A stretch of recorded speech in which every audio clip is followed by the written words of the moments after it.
அனைவருக்கும் வணக்கம். உங்கள் கிருஷப் அகாடமியிலிருந்து வினிதா. இந்த வீடியோவில் பார்த்தீங்க அப்படின்னா, நம்ம மாநிலங்கள் மறுசீரமைப்புக்கு பிறகு இந்தியா எப்படி இருந்தது அப்படின்னு பார்க்க போகிறோம். இப்போ நம்ம முன்னாடியே பார்த்தீங்கன்னா, எப்படி மொழிவாரி அடிப்படையில் மாநிலங்கள் மறுசீரமைப்பு நடந்தது அப்படிங்கிறது பார்த்துட்டோம். அந்த மறுசீரமைப்புக்கு அப்புறம் இந்தியா எப்படி இருந்தது அப்படிங்கிறத இங்கே பார்க்க போகிறோம். இப்போ இந்த டாபிக் எங்கே இருக்குது அப்படின்னு பார்த்தீங்கன்னா, நம்ம ஸ்கூல் புக்கில் 12th அரசியல் அறிவியல் புக்கில் பாடம் 7 தேச கட்டமைப்பின் சவால்கள் 7.3ல் இருக்கும் உங்களுக்கு இந்த டாபிக். ஓகேங்களா? பாருங்கள். 1947க்கு பின்னர் சுதந்திர இந்தியா, விடுதலைக்கு அப்புறம் இந்தியா எப்படி இருந்துச்சு அப்படின்னு பாருங்கள். பிரிட்டனின் காலனி ஆட்சி நடைபெற்று கொண்டிருக்கும் போது இங்கு சுமார் 600 நிர்வாக அமைப்புகள் சுதேச அரசுகள் என்ற பெயரில் இருந்தன. இது நம்ம முன்னாடியே பார்த்துட்டோம். சுதேச அரசுகளுடைய இந்த ஒருங்கிணைப்பு டாப்பிக்லேயே சுதேச அரசுகள்னா என்ன அப்படிங்கிறது எல்லாமே பார்த்துட்டோம். அப்போ விடுதலைக்கு முன்னாடி கிட்டத்தட்ட ஒரு சுமார் 600 நிர்வாக அமைப்புகள் சுதேச அரசுகள் அப்படின்னு இருந்திருக்குன்னு சொல்கிறாங்க. நிலவியல் அமைப்பு, கலாச்சார, மத முன்னுரிமையில் மக்கள் இந்தியாவிலோ அல்லது பாகிஸ்தானிலோ இருந்து கொள்ளலாம் என்ற நிலை ஏற்பட்டது. அதாவது இப்போ இந்தியா பாகிஸ்தான் சொல்லிட்டு விடுதலைக்கு அப்புறம் 2ஆக பிரியுது. ஓகேங்களா? இந்தியா பாகிஸ்தான் பிரியுது. அப்போ இந்த சுதேச அரசுகளுக்கு அவங்களுக்கே என்ன கொடுக்குறாங்கன்னா ஒரு விருப்புரிமை கொடுக்குறாங்க. நீங்கள் இந்தியாவோடய சேர்ந்துக்கலாம், பாகிஸ்தான் கூடயே சேர்ந்துக்கலாம் அப்படிங்கிற மாதிரி ஒரு விருப்புரிமை கொடுக்குறாங்க. ஓகேங்களா?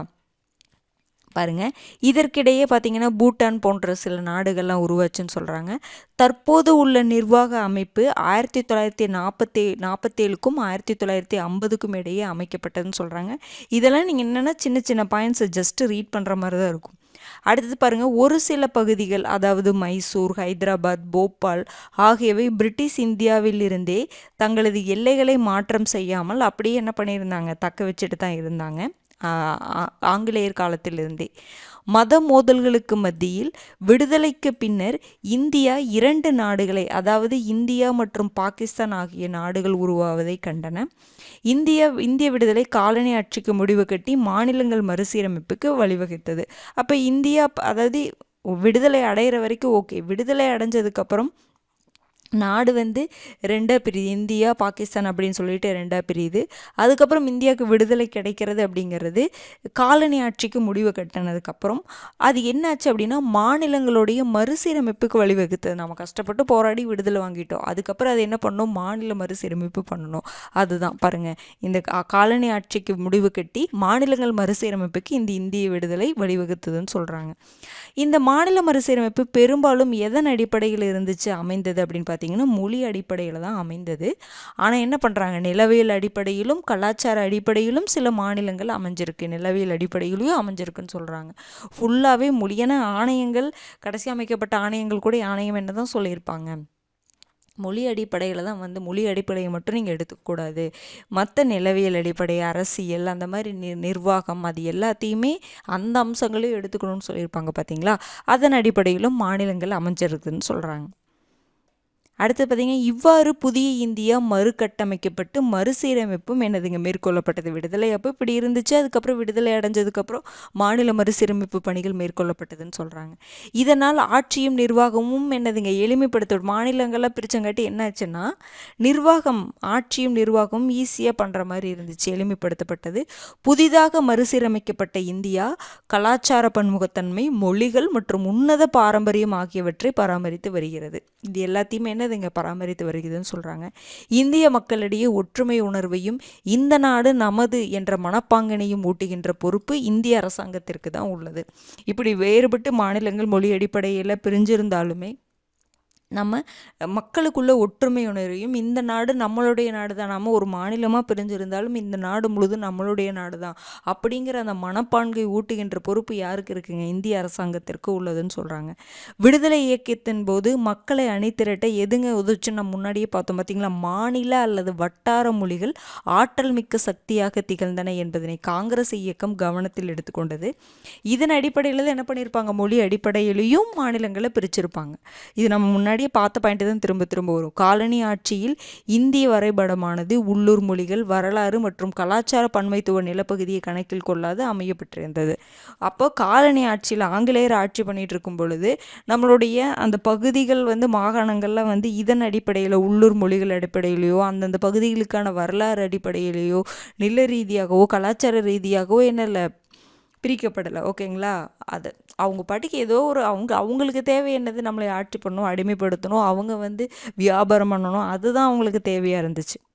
அப்படிங்கும் பொழுது இதெல்லாம் இல்லாமல் சும்மா மாகாணம் ஏதோ ஒரு விதத்தில் என்னது அமைஞ்சிருந்ததுன்னு சொல்கிறாங்க. ஓகேங்களா? ஒரு கரெக்டாகவே இல்லை, சரியாகவே அமையப்படலை. இதன் இப்போ நம்ம வந்து மொழி அடிப்படையில், அரசியல் அடிப்படையில், நிர்வாக அடிப்படையில் நம்ம பிரிச்சிருக்கோம்ல, அந்த மாதிரி அப்போ இல்லை அப்படிங்கிற மாதிரி சொல்கிறாங்க. தற்போது மாநிலங்கள்லாம் பார்த்திங்கன்னா உள்ளாட்சி அரசாங்கத்துடனான மாநிலங்கள் இப்போ என்னதுங்க, உள்ளாட்சி அரசாங்கத்துடனும் சீரமைக்கப்பட்டிருக்குது. எவ்வளோ ஒரு பெரிய விஷயம் பாருங்கள். அன்னைக்கு இருந்ததுக்கு இப்போ இருக்கிறதுக்கு எவ்வளவு வித்தியாசங்கள், எவ்வளோ முன்னேற்றங்கள் நாம் அடைஞ்சிருக்கோம். மாநிலங்கள் மறுசீரமைப்பு என்பது மாநிலங்களின் சுயாட்சியை பாதுகாப்பதுடன் மத்திய மாநில அரசுகளுக்கிடையே அதிகார சமநிலையை நிலவ செய்தது. அப்போ மாநிலங்கள் தனித்தனி மாநிலங்களாக பிரிஞ்சிருச்சு. அப்போ பிரியும் பொழுது என்னதுன்னா, அந்தந்த மாநிலங்களுக்கு ஒரு சுயாட்சி கொடுக்குது. ஓகேங்களா? மாநிலங்களின் சுயாட்சியை பாதுகாப்பதுடன் மத்திய மாநில அரசுகளுக்கு இடையில் என்னதுங்க, ஒரு அதிகார சமநிலை. ஏன்னா அந்தந்த மாநிலங்களுடைய கண்ட்ரோல் அந்த மாநிலத்தில் நிர்வாகத்தில் யார் இருக்காங்களோ அவங்கக்கிட்ட இருக்குமா. அப்போ மத்திய அரசுக்கும் மாநில அரசுக்கும் இருக்கக்கூடிய அந்த அதிகார சமநிலையை அது நிலவ செய்யுதுன்னு சொல்கிறாங்க. இருந்த போதிலும் மொழிவழி போராட்டங்கள் பல நடந்ததன் விளைவாக மாநில அரசுகளை காட்டிலும் மத்திய அரசு வலிமையானதாக இருக்க வேண்டியது இருந்தது. ஆனால் அப்படி இருந்தாலுமே, ஓகேங்களா, அதிகார சமநிலையாக இருந்தாலுமே நிறைய போராட்டங்கள், மொழிவழி போராட்டங்கள் நிறைய நடந்ததன் விளைவாக மத்திய அரசு என்னவாக தான் இருக்கணும், அந்த இடத்துல வலிமையாக இருந்தால் மட்டும்தான் நம்ம அதை எல்லாத்தையுமே என்ன பண்ண முடியும், மேனேஜ் பண்ண முடியும். ஓகேங்களா?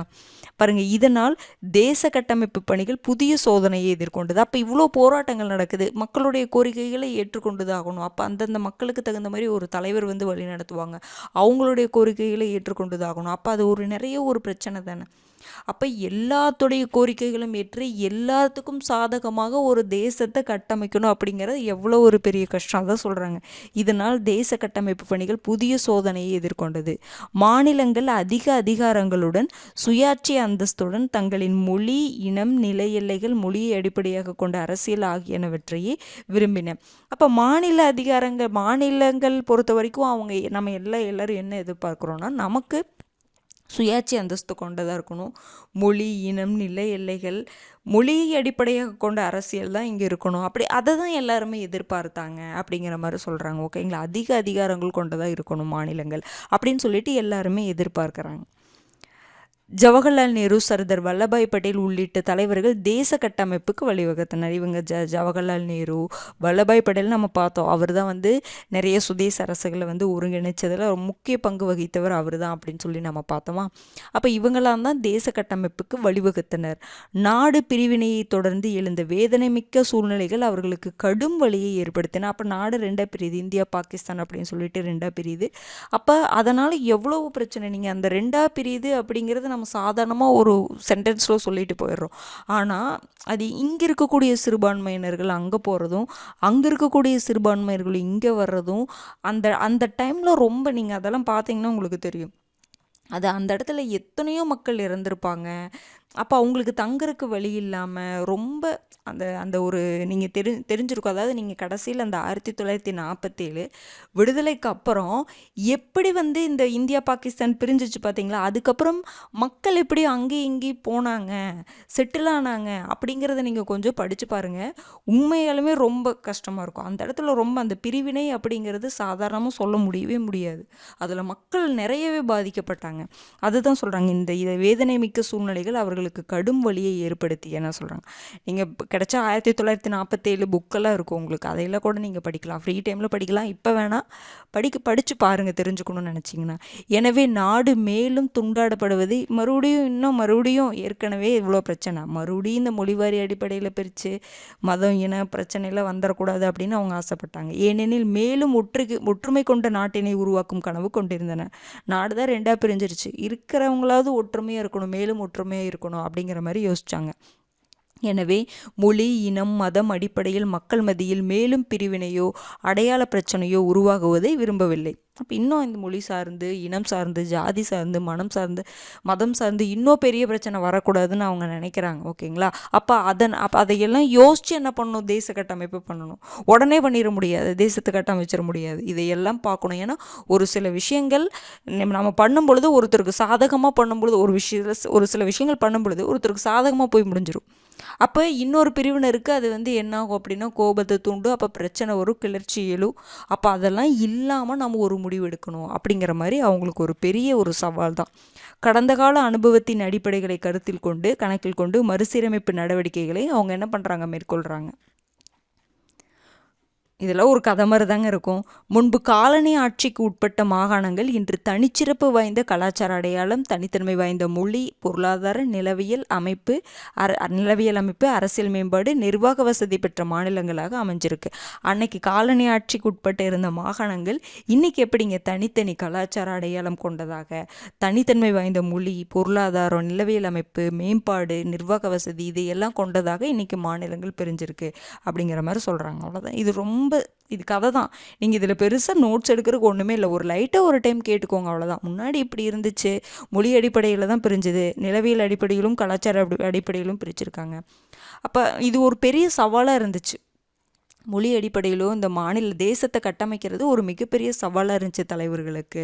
அப்படி ஏன்னா அவங்க மேலும் ஒரு பிரிவினையை அவங்க என்ன பண்ணலை அப்படின்னா விரும்பலை அப்படிங்கிற மாதிரி சொல்கிறாங்க. அவ்வளோதான். சரி, சவால்களும் பேச்சுவார்த்தைகளும் என்னென்ன சவால்கள் பேச்சுவார்த்தைகள்லாம் ஏற்பட்டது அப்படின்னு பாருங்கள். பல மாநிலங்கள் உருவாக்கப்பட்ட பின்பும் கூட சில தனி மாநில கோரிக்கைகள் நிலுவையில் உள்ளன. இன்னுமே பார்த்தீங்கன்னா, அதாவது பல மாநிலங்களை உருவாக்கிட்டாங்க. ஆனால் இருந்தாலுமே இன்னுமே சில தனி மாநிலம் வேணுங்கிற கோரிக்கைகள் இன்னும் இருக்குன்னு சொல்கிறாங்க. இந்திய அரசியல் மற்றும் நிர்வாக வரலாறானது மாநிலங்கள் மக்களாட்சி பிரதிநிதித்துவப்படுத்தலுக்கான இடத்தினை வழங்குகிறது. அதாவது இந்திய அரசியல் அப்படிங்கிறது எதன் அடிப்படையிலங்க அமைஞ்சிருக்கு? மக்களாட்சி பிரதிநிதித்துவத்தின் அடிப்படையில் தான் என்னதுங்க அமைஞ்சிருக்குன்னு சொல்கிறாங்க. மக்களுக்கு அதிகாரம் கொடுக்கப்பட்டிருக்கு. அரசமைப்பு சட்டப்படி அரசியல் தன்னாட்சிக்கான சட்ட ரீதியான உரிமையை இது கொண்டிருக்கிறது இந்திய அரசியலமைப்பு சொல்கிறாங்க. ஓகேங்க, அவங்களுடைய நிர்வாகம் இப்படி தான் இருக்குது, மக்களாட்சி அடிப்படையிலானதாக தான் இருக்குது. புதிதாக மாநிலங்கள் அமைக்கப்பட்ட பிறகு வளங்கள் பகிர்ந்தளிக்கப்படுவதும் அவ்வளங்கள் பெறுவதற்கான உரிமைகளை அடைவதும் முன்னுரிமை பணியாக இருந்திருக்கு. அப்போ மாநிலங்கள் அமைக்கப்பட்டதுக்கு அப்புறம் என்ன சவால் அப்படின்னா வளங்கள் எல்லாத்துக்கும் சமமா பிரிச்சு கொடுக்கணும். ஒரு மாநிலத்துக்கு அதிகமாகவும் ஒரு மாநிலத்துக்கு கம்மியாகவும் ஒரு மாநிலத்தை நல்லா பார்க்குறதும் இன்னொரு மாநிலங்களை கண்டு கொள்ளாமல் இருப்பதும் அதெல்லாம் பண்ண முடியாது. அப்போ வளங்கள் பகிர்ந்தளிக்கப்படுவதும் அவ்வளங்களை பெறுவதற்கான உரிமைகளை அவங்க அடையணும். அதுதான் முன்னுரிமை பணியாக இருந்திருக்கு. ஃபர்ஸ்ட் எடுத்தோன்னே பல மாநிலங்கள் பெரிதாகவும் சில மாநிலங்கள் சிறிய அளவிலும் இருந்திருக்கு. சில மாநிலங்கள் பெரிதோ சிறிதோ ஆனால் பிற மாநிலங்களோடு ஒப்பிடும் பொழுது அதிக வலுவுடன் திகழ்ந்திருக்கு. அப்போ எல்லா மாநிலங்களுமே சில மாநிலங்கள் பெருசாக இருந்திருக்கு, சில மாநிலங்கள் சிறுசாக இருந்திருக்கு. ஓகேங்களா? அப்புறம் சில மாநிலங்கள் நல்ல ஒரு மேம்பட்ட நிலையில் இருந்திருக்கு, சில மாநிலங்கள் அப்படி இல்லை. அப்போ இந்த மாதிரி வேறுபாடுகள்லாம் இருந்திருக்குதுன்னு சொல்கிறாங்க. இதெல்லாம் சவால் தானே, இதையெல்லாம் அவங்க மேனேஜ் பண்ணணும்ல, அதுதான் சொல்கிறாங்க.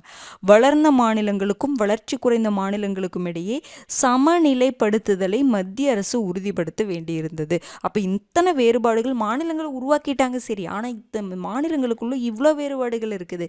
இதையை சமநிலைப்படுத்துதல் அப்படிங்கிறது தான் மத்திய அரசுடைய வேலையாக இருந்துச்சு. அவங்களும் அதை உறுதிப்படுத்தணும்னு நினைச்சாங்க.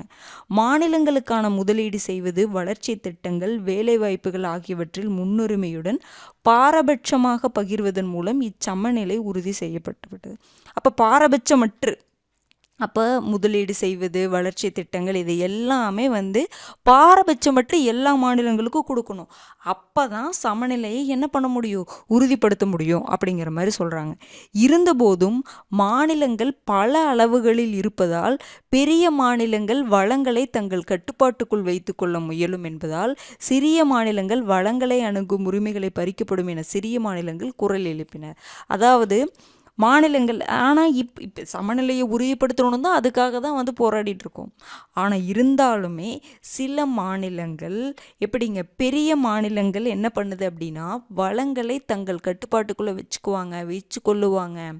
வளங்களை அவங்க எடுத்துக்குவாங்க அப்படின்னு சொல்லிட்டு சிறிய மாநிலங்கள் வந்து என்னதுங்க, எங்களுக்கும் அந்த வளங்கள் வேணும், எங்களுக்கு அதற்கான உரிமைகள் இருக்குது அப்படின்னு சிறிய மாநிலங்கள் குரல் எழுப்ப ஆரம்பிச்சிட்டாங்க.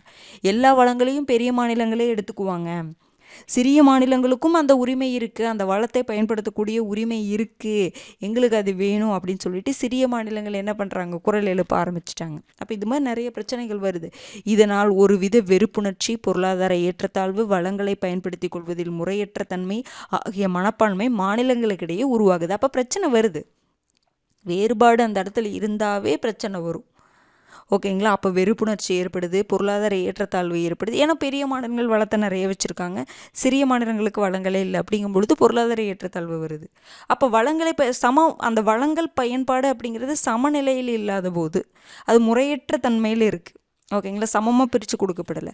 அப்போ அது வந்து ஒரு வெறுப்புணர்ச்சியை மாநிலங்களுக்கு இடையே உருவாக்குது. விடுதலைக்கு பிறகு குறிப்பிட்ட அரசியல் காரணங்களுக்காக சமூக, கலாச்சார, அரசியல், பொருளாதார மற்றும் மொழி அடிப்படையில் கட்டமைப்பு செயல்பாடுகள் செயல்படுத்தப்பட்டன.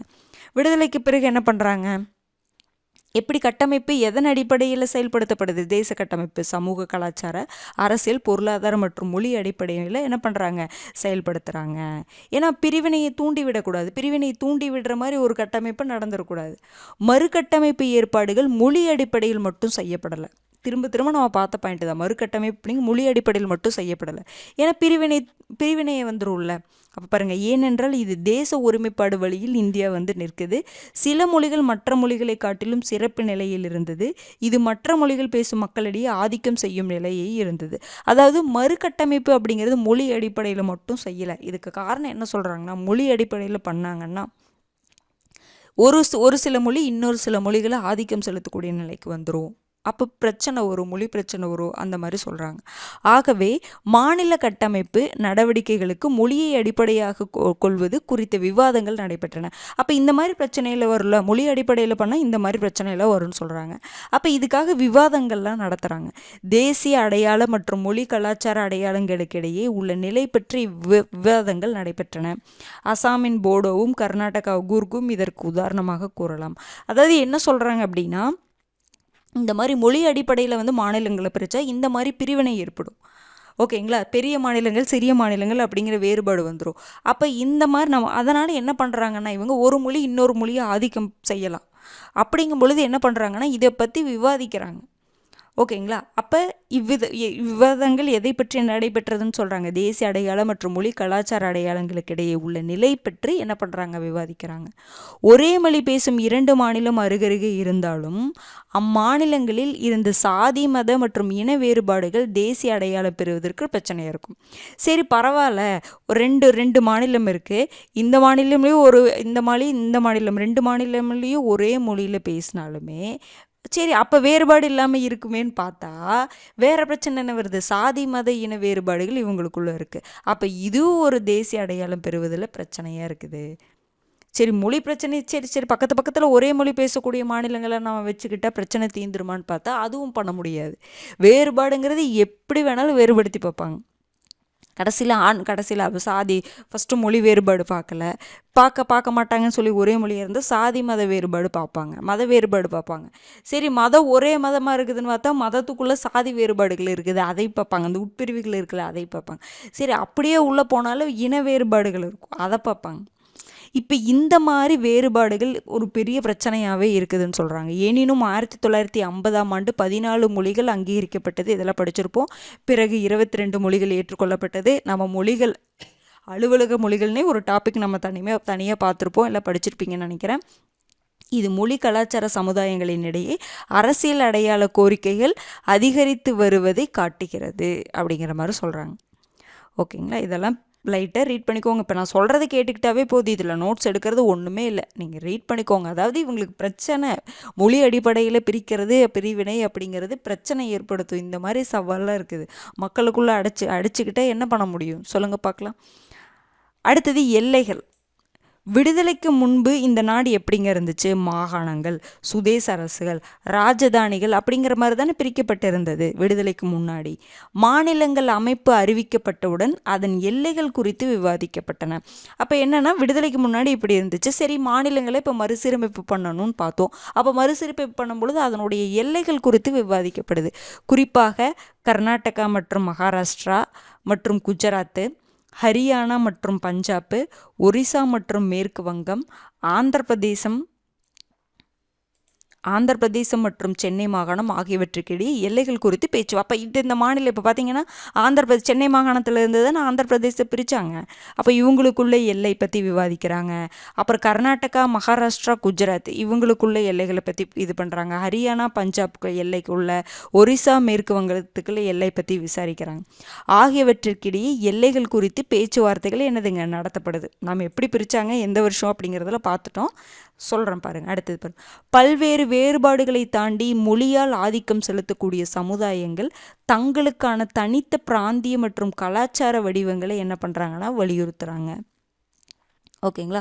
பல்வேறு வேறுபாடுகளை தாண்டி மொழியால் ஆதிக்கம் செலுத்தக்கூடிய சமுதாயங்கள் என்ன பண்ணுறாங்கன்னா தனக்கு தனியாக பிராந்தியம், தனக்கு தனியாக கலாச்சார வடிவங்களை என்ன பண்ணுறாங்க வலியுறுத்துகிறாங்க. இந்த கலாச்சார மற்றும் மொழி ரீதியிலான அடையாளங்களை அந்த மாநில மக்களும் சப்போர்ட் பண்ணுறாங்க. இந்த மாதிரி கலாச்சார ரீதியாகவும் மொழி ரீதியாகவும் பிரிக்கிறத அந்த மாநில மக்கள் ஆதரிக்கிறாங்க. இங்கே கலாச்சார மொழி ரீதியிலான சிறுபான்மையினர் பேசும் மொழிகளும் அனுமதிக்கப்பட வேண்டியிருந்தது.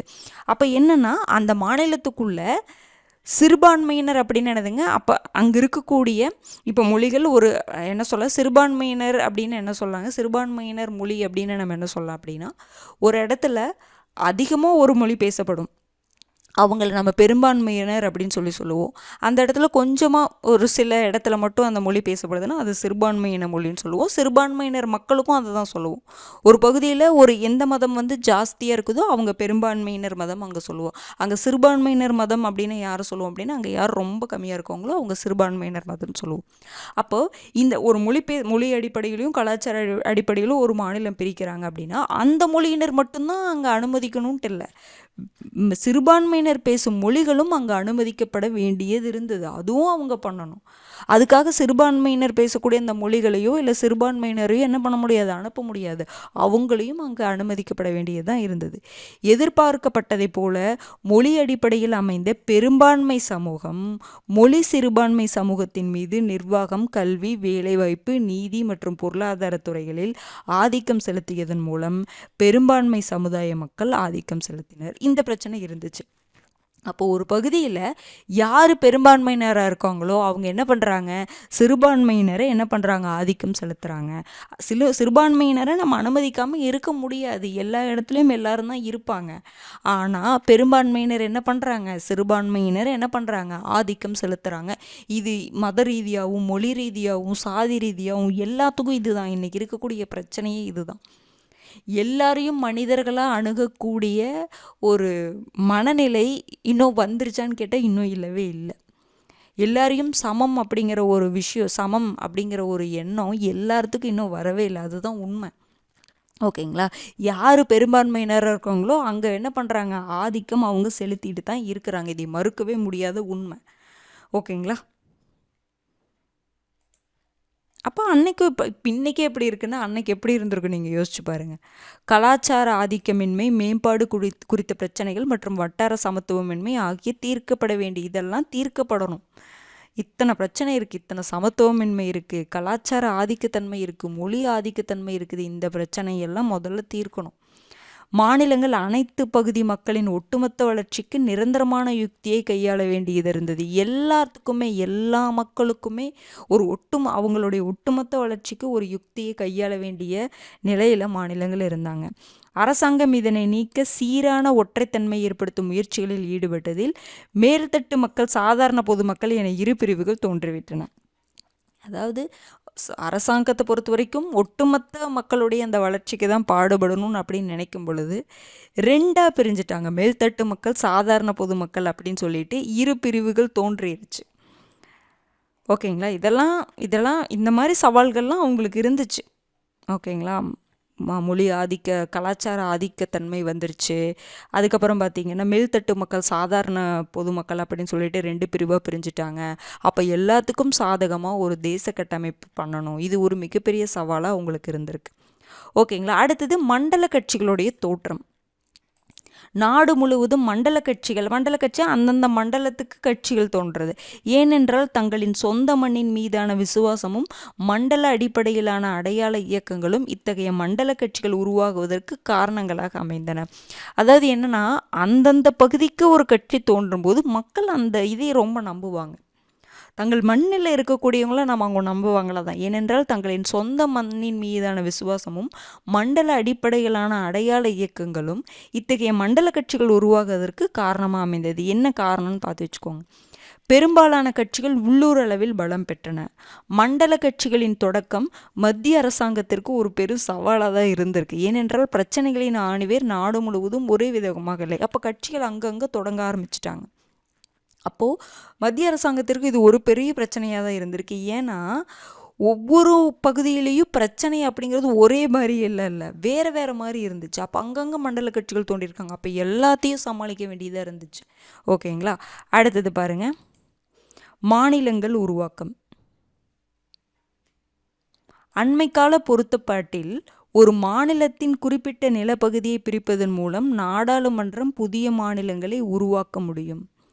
பெயர் மாற்றம் செய்வது, எல்லைகளை மாற்றி அமைப்பது உள்ளிட்ட அதிகாரங்கள் நாடாளுமன்றத்திற்கு வழங்கப்பட்டுள்ளது. இது மாநிலங்கள் எப்படி உருவாக்கலாம்?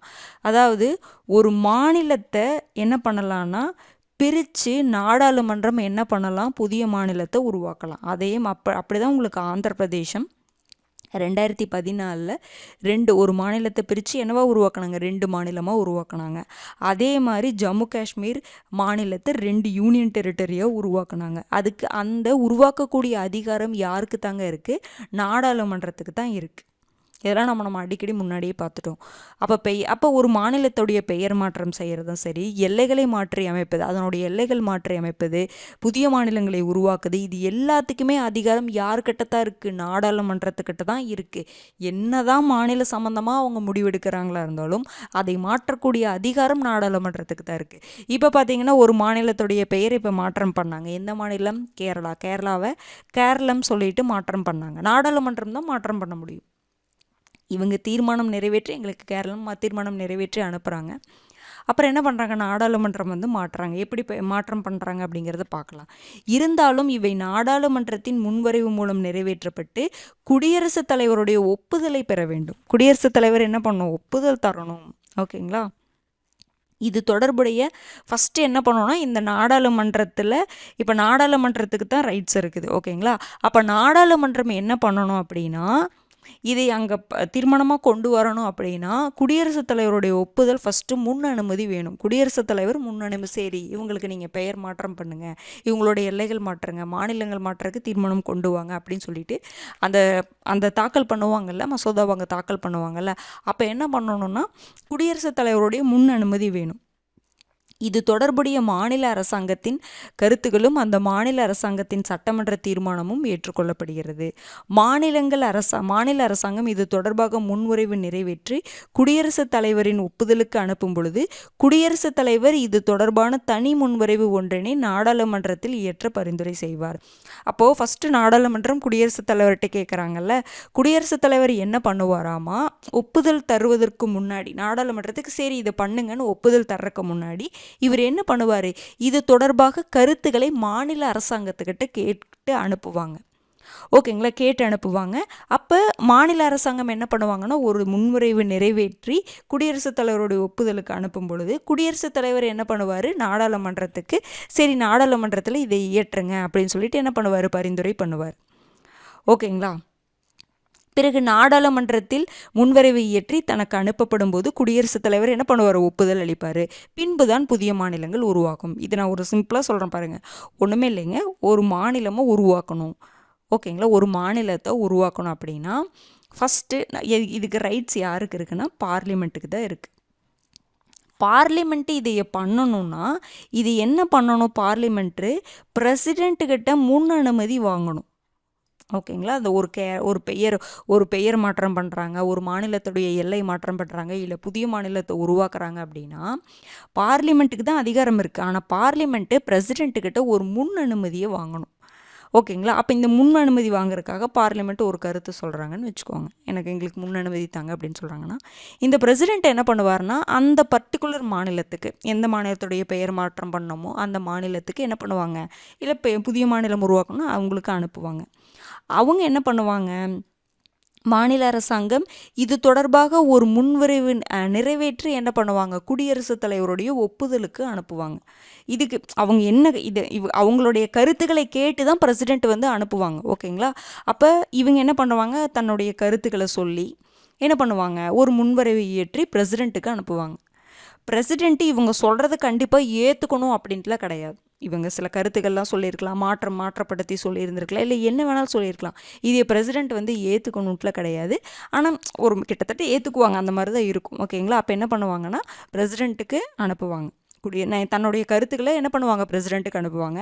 பிரசிடெண்ட் என்ன பண்ணுவார், சரி மறுபடியும் பார்லிமெண்ட்டுக்கு அனுப்புவாங்க. சரி நீங்கள் இதை என்ன பண்ணுங்க, இது தொடர்பான தீர்மானத்தை பார்லிமெண்ட்டில் இயற்றுங்க அப்படின்னு சொல்லிட்டு தீர்மானத்தை இங்கே இயற்ற சொல்லுவாங்க. அப்புறம் பார்லிமெண்ட் வந்து இயற்றுவாங்க.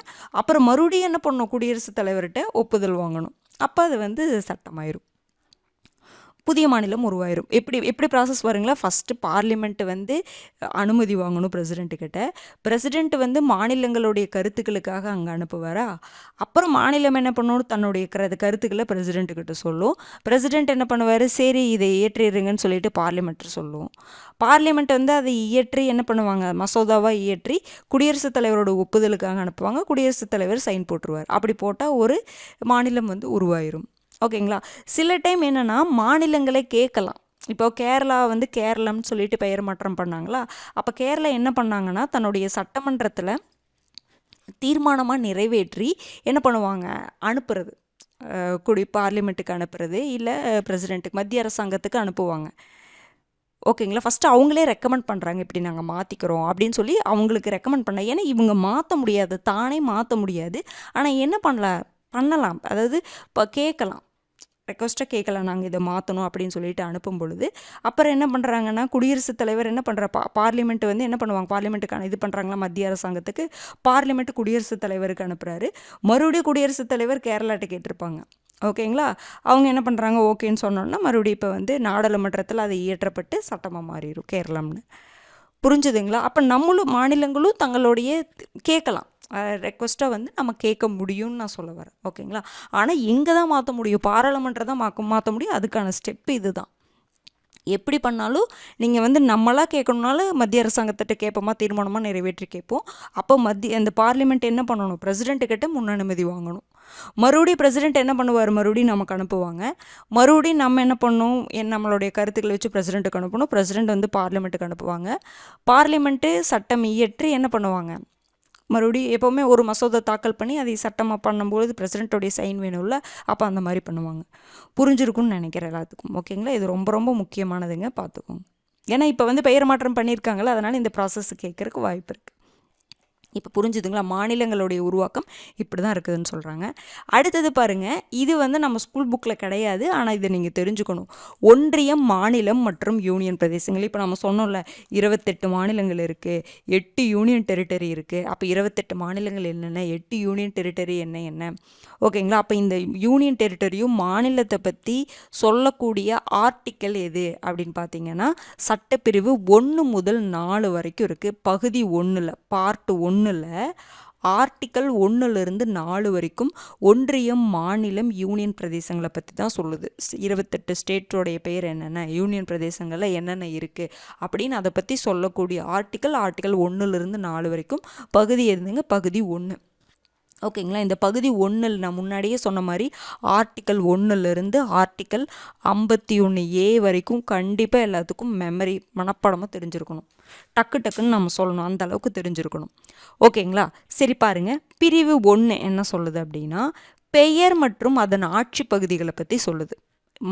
அதாவது மாநிலத்துடைய பெயரும் அதனுடைய ஆட்சி பகுதியில் மாநிலம், யூனியன் பிரதேசங்கள் அதனுடைய பெயர்லாம் இருக்குல்ல, அதை பற்றிலாம் சொல்லியிருக்கோம். அதில் ஒரு ஸ்டேட்மெண்ட் இருக்கும், இது ரொம்ப ரொம்ப முக்கியம். இந்தியா அதாவது பாரதம் மாநிலங்களின் ஒன்றியம், மாநிலங்கள் எல்லாம் சேர்ந்த ஒரு கூட்டமைப்பு தான் இந்தியா. ஒன்றியம் சொல்லியிருக்காங்க பாருங்க, மாநிலங்களின் ஒன்றியம், யூனியன் அப்படின்னு தான் சொல்லுவாங்க. ஓகேங்களா? அப்போ யூனியன் ஆஃப் ஸ்டேட்ஸ், மாநிலங்கள் எல்லாமே சேர்ந்தது தான் இந்தியா. அப்படின்னு ஒன்றியம்னா என்ன சொல்ல வர்றாங்க அப்படின்னா, மாநிலங்கள் ஒன்றிய கூட்டமைப்பிலிருந்து விலகி போக முடியாது. ஆனால் அமெரிக்கா அந்த மாதிரி இதெல்லாம் அப்படி கிடையாது. புரிஞ்சுதுங்களா? அப்போ அங்கே 50 இருக்குன்னா, 50 ஸ்டேட்ஸ் இருக்குன்னா அது ஒன்றியம் நம்ம சொல்ல மாட்டோம் அமெரிக்காவை பொறுத்த வரைக்கும். புரிஞ்சுதுங்களா? அப்போ இது என்னன்னா, மாநிலங்களின் ஒன்றியம்னு என்ன சொல்ல வர்றாங்கன்னா, இந்த ஒன்றிய கூட்டமைப்பிலிருந்து எந்த மாநிலமும் தனியாக விலகி போக முடியாது. இன்டெஸ்ட்ரக்டபிள் யூனியன் ஆஃப், அந்த யூனியன் என்ன பண்ண முடியாது, பிரிக்க முடியாது. Indestructible union of destructible states, அதுக்கு என்ன சொல்ல வராங்கன்னா, மாநிலங்கள் ஒன்றிய கூட்டமைப்பிலிருந்து விலகிட முடியாது, அதுதான் ஒன்றியம். இந்தியா அதாவது பாரதம் மாநிலங்களின் ஒன்றியம்னு சொல்ல வராங்க. அப்போ பிரிவு 1ல் என்ன சொல்லியிருப்பாங்கன்னா, மாநிலத்துடைய பிரதேசங்கள் என்னென்ன, ஒன்றிய பிரதேசங்கள் என்னென்ன, அரசாங்கத்தால் எப்போது வேண்டுமானாலும் கையகப்படுத்தக்கூடிய பிரதேசங்கள் என்னென்னு சொல்லியிருப்பாங்க. ஓகேங்களா? இது லைட்டாக தெரிஞ்சுக்கோங்க. இப்போ எத்தனை மாநிலங்கள் இருக்குது? 28 மாநிலங்கள், 8 யூனியன் பிரதேசங்கள் இருக்கா, அதையெல்லாம் கொடுத்துருப்பாங்க வரிசையாக. பிரிவு 1ல் பெயர் மற்றும் அதன் ஆட்சி பகுதிகளை பற்றி கொடுத்துருப்பாங்க. இதில் எது ரொம்ப முக்கியம்? இந்தியா அதாவது பாரதம் மாநிலங்களின் ஒன்றியம் அப்படிங்கிறது ரொம்ப முக்கியம். இது பிரிவு 1ல் கொடுத்துருக்காங்க. பிரிவு 2ல் என்ன கொடுத்துருக்காங்க அப்படின்னா, பாராளுமன்றம் ஒரு புதிய மாநிலத்தை என்ன பண்ணலாம், அனுமதிக்கலாம். பாராளுமன்றம் ஒரு புதிய மாநிலத்தை உருவாக்கலாம். ஓகேங்களா? வேற ஒரு இடத்துலேருந்து ஒரு புதிய மாநிலமே இங்கே உருவாக்க முடியும் இந்தியாக்குள்ள. அதே மாதிரி 2 மாநிலம் பிரிக்கிறது, புதிய மாநிலத்தை இங்கே உருவாக்கவும் முடியும், புதுசாக அனுமதிக்கவும் முடியும். ஒரு மாநிலத்தை 2ஆக பிரித்து புதிய மாநிலமாக உருவாக்கவும் முடியும், புதுசாக ஒரு மாநிலத்தை அனுமதிக்கவும் முடியும். யார்? பாராளுமன்றம். அதை பற்றி சொல்கிறது ஆர்டிக்கல் 2. ஆர்டிக்கல் 2 என்னன்னா, ஏதேனும் மாநிலங்களை, பார்லிமெண்ட்டுக்கு என்னென்ன அதிகாரங்கள்லாம் இருக்குது அப்படின்னா, ஏதேனும் மாநிலங்களை சேர்க்கலாம், மாநிலங்களுடைய அந்த பரப்பு ஏரியா இருக்குது பார்த்தீங்களா, அந்த பரப்பை அதிகரிக்கலாம் குறைக்கவும் செய்யலாம், மாநில எல்லையை மாற்றி அமைக்கலாம். பார்டர் இருக்குல்ல, மாநிலத்துடைய எல்லையை அவங்க மாற்றி அமைக்க முடியும், மாநிலத்துடைய பெயரை மாற்றி அமைக்க முடியும். இதை பற்றி சொல்கிறதா ஆர்டிக்கல் 3. இது புதுசாக ஒரு மாநிலத்தை உருவாக்கலாம், அனுமதிக்கலாம்னு சொல்கிறாங்க. ஆர்டிக்கல் 3 பொறுத்த வரைக்கும் சேர்க்கலாம், அந்த மாநில பரப்பை மாற்றலாம், மாநிலத்துடைய எல்லையை மாற்றி அமைக்கலாம், மாநிலத்துடைய பெயரை மாற்றலாம். பார்லிமெண்ட், இது எல்லாத்துக்குமே யாருக்கு தான் அதிகாரம் இருக்குது? பார்லிமெண்ட்டுக்கு தான் அதிகாரம் இருக்குது. அதை சொல்லக்கூடிய ஆர்டிக்கல் 3.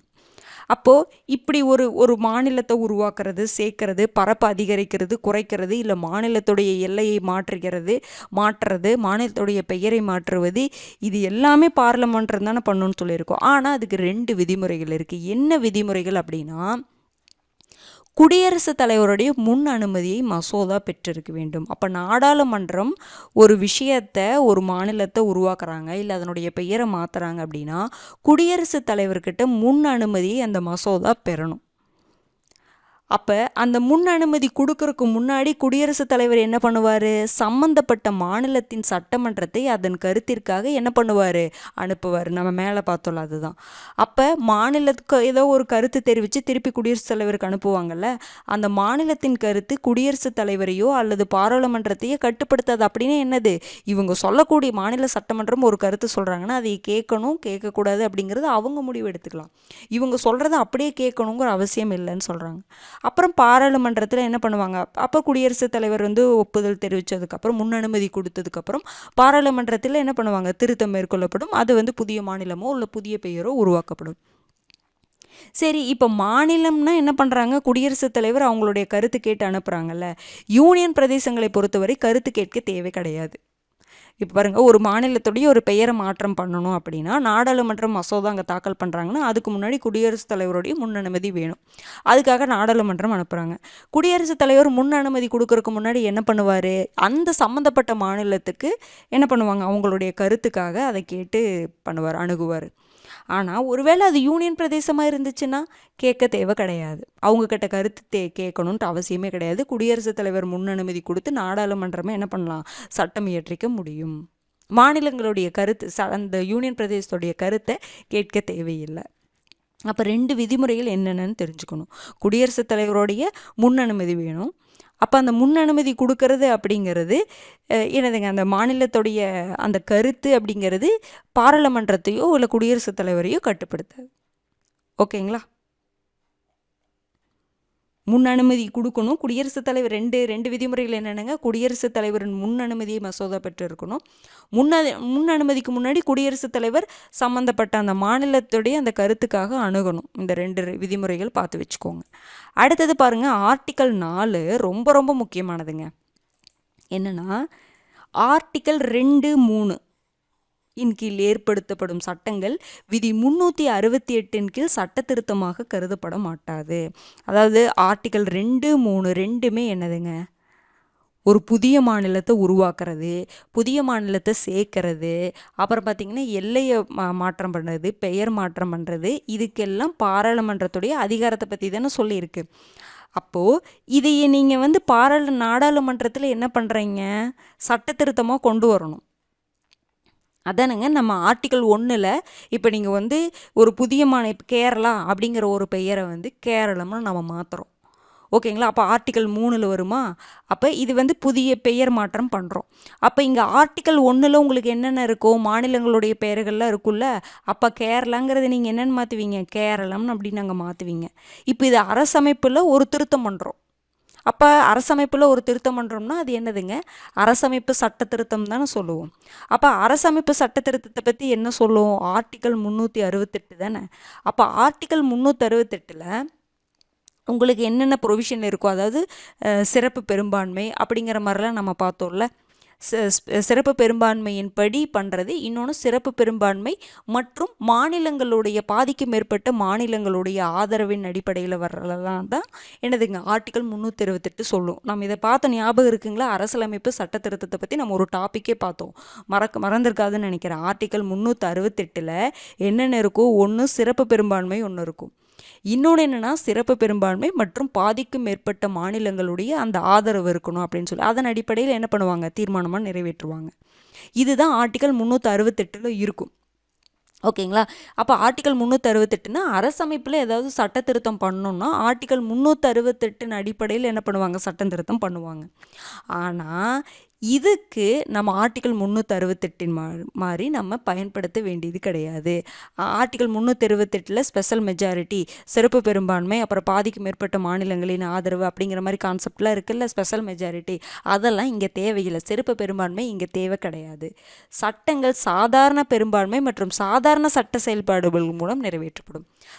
சிம்பிள் மெஜாரிட்டியில் என்ன பண்ணலாம், சாதாரண சட்டத்தை எப்படி நிறைவேற்றுவோம், சாதாரண பெரும்பான்மையின் மூலமாக நிறைவேற்றுவோம்ல, அதுவே போதும் அப்படிங்கிறாங்க. புரிஞ்சு, இது ஒரு அரசியலமைப்பு தான் நம்ம திருத்துறோம்.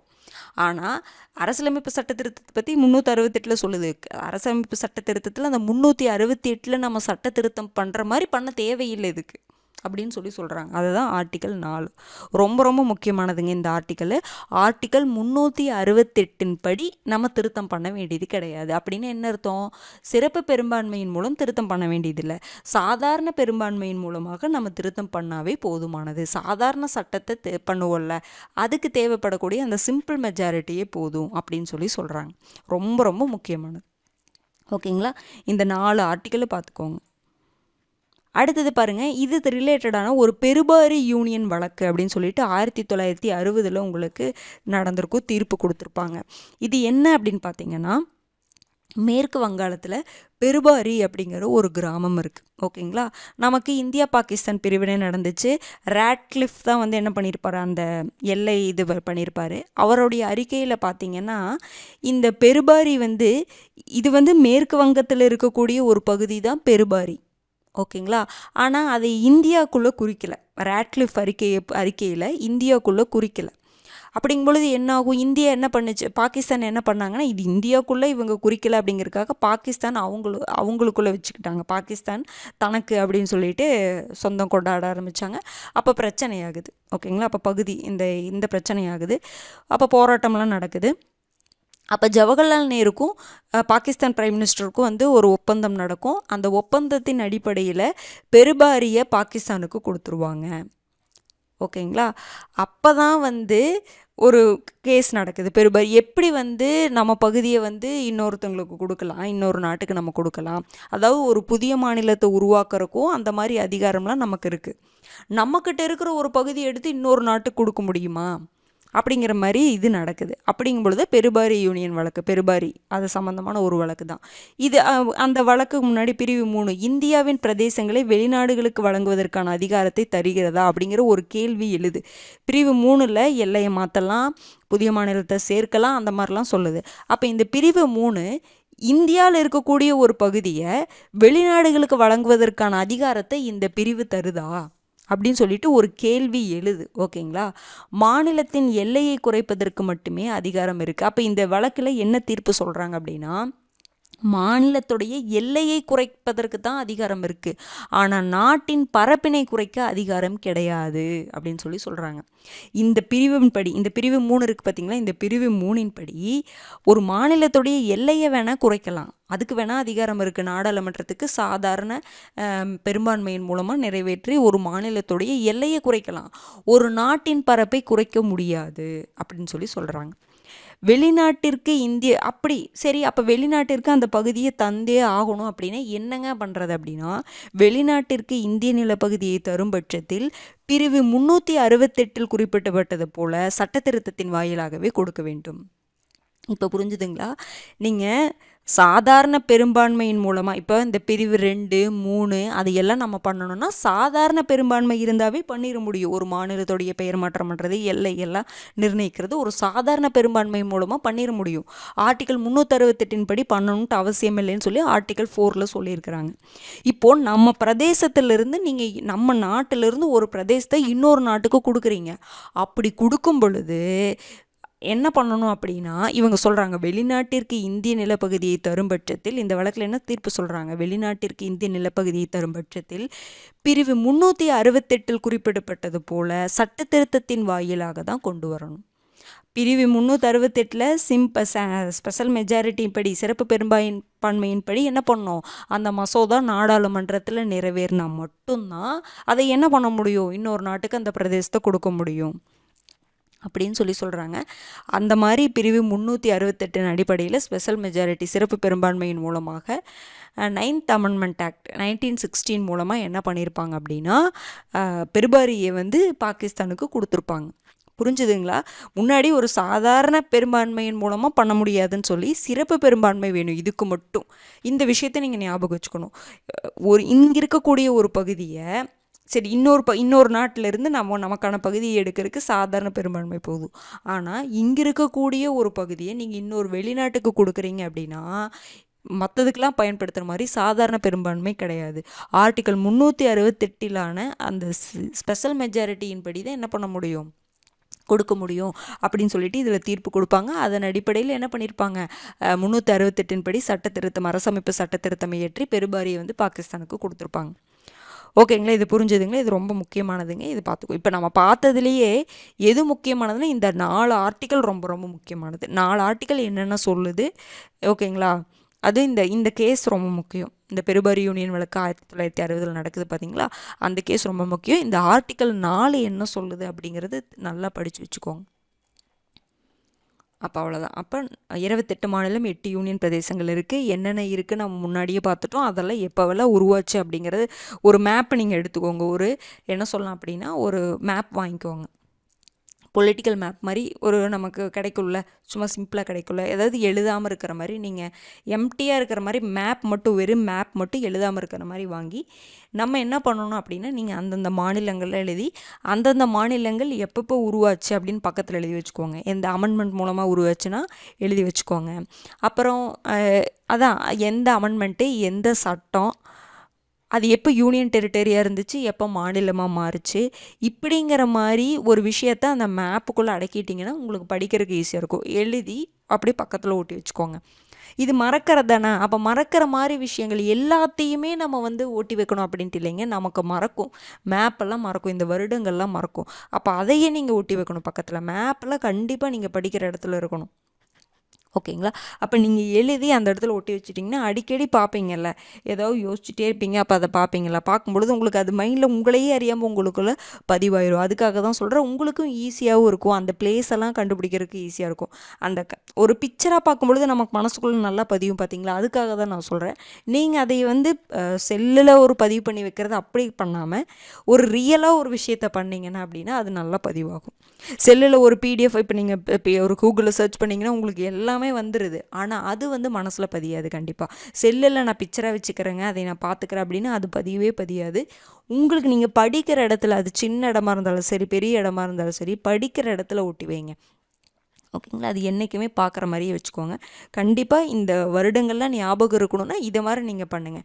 பொலிட்டிக்கல் மேப் எடுத்து அதில் இப்போ ஸ்டேட்டெல்லாம் எழுதி அந்தந்த ஸ்டேட் எப்போ ஃபார்ம் ஆச்சு, எத்தனையாவது ஸ்டேட்டாக அது ஃபார்ம் ஆச்சு, எங்கேருந்து பிரிக்கப்பட்டது, இன்னொன்று என்ன தெரியுங்களா, எந்த மாநிலத்திலேருந்து இது பிரிக்கப்பட்டது அப்படின்னு பார்த்தா பக்கத்தில் இருக்கக்கூடிய மாநிலத்தை வச்சு நம்மளால் சொல்ல முடியும் பிக்சராக பார்த்தோம் அப்படின்னா.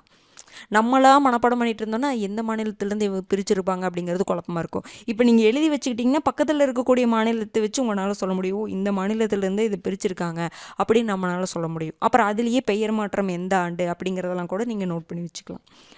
ஓகேங்களா?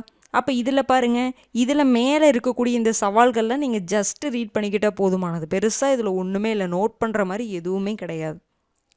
ஓகேங்களா? அந்த சின்ன சின்ன ஃபேக்ட்டுமே நம்ம முன்னாடி இருக்கக்கூடிய இதுலலாம் பார்த்துட்டோம். நீங்கள் படிக்க வேண்டியது இந்த ஒன்றியம், மாநிலம் மற்றும் யூனியன் பிரதேசங்கள்னு நம்ம சொல்லி அந்த 4 ஆர்டிக்கல் கொடுத்துருக்கேன் பார்த்தீங்களா? இதை கண்டிப்பாக நீங்கள் படிச்சிருக்கணும். அந்த கேஸ் ரொம்ப ரொம்ப முக்கியமானது. ஓகேங்களா?